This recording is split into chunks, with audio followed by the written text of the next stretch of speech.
Bienvenue sur ma chaîne Monsieur Charafi pour apprendre le français. Alors, toujours dans le cadre de la compréhension d'un texte ou bien apprendre la langue française à partir d'accord, des histoires, des contes, etc. Alors, aujourd'hui, on va découvrir une histoire prix de la vie humaine. Prix de la vie humaine. Est-ce que la vie humaine a un prix? Ou bien est-ce qu'il y a quelque chose qui peut remplacer la vie humaine? Alors, un prince du Japon avait fait faire 20 vases de porcelaine d'une magnifique beauté. Il ne vivait que pour les admirer. C'est-à-dire, il n'a qu'une seule passion dans cette vie, c'est d'admirer, d'accord, ces vases de porcelaine. C'est-à-dire, ce sont des vases de grande valeur pour ce prince.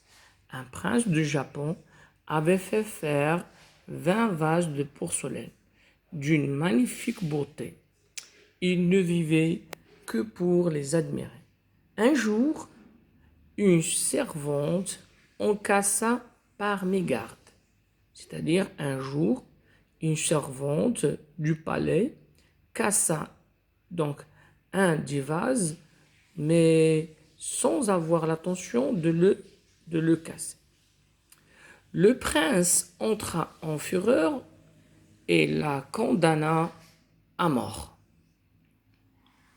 Ayant appris cela, un des sujets qui est au service du roi, ou bien du prince, un des sujets du prince se présenta. « Je suis possesseur, dit-il, d'une recette précieuse pour réparer le vase brisé, sans qu'on soupçonne la moindre fêlure, c'est-à-dire sans qu'on doute qu'il y a des fissures dans ce vase. Il faut seulement me montrer tous les vases ensemble. » Ça se voit bien que ce prince, il est sage et il a un stratagème ou bien il pense à quelque chose. On le conduisit dans la pièce où les précieux fétiches reposaient sous une tenture de soie. Elle souleva la draperie et d'une poussée le jeta à terre et les brisa en 1000 pièces. Alors, qu'est-ce qu'il a dit au prince? Les 19 vases restants, dit-il au prince, auraient pu coûter la vie à 19 personnes.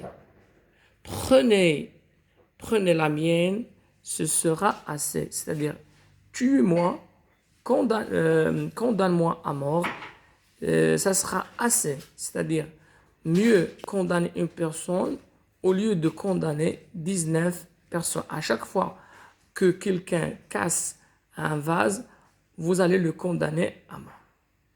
Le prince comprit la leçon, c'est-à-dire il a bien reçu le message et l'action du sujet, et pensant que tous les vases dorés auscultés de son palais ne pouvaient valoir la vie d'une personne humaine, elle lui fit grâce ainsi qu'à la servante, d'après Vessieux.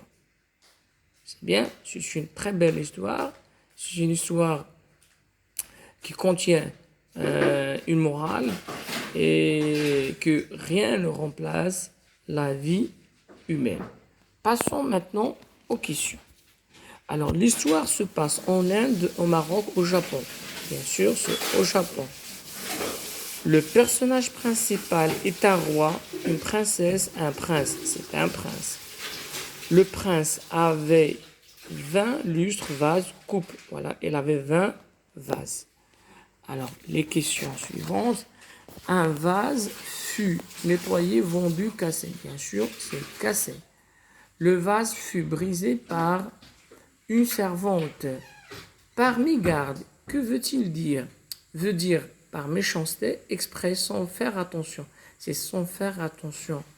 Pour punir la servante, le prince, est-ce qu'il la félicita, la congédia et la renvoyait, ou bien il la condamna à mort? Il la condamna à mort. Un des sujets du prince se présente pour réparer le vase, demander de l'aide ou bien présenter un spectacle. C'est pour réparer le vase. Le sujet du prince répara tous les vases, cassa tous les vases, nettoya tous les vases. Alors, il cassa tous les vases. La morale de l'histoire, en fin de compte, c'est quoi?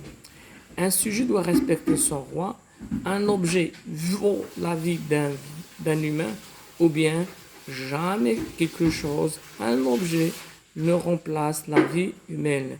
Bien sûr, c'est la morale, c'est jamais un objet ne vaut la vie d'un humain.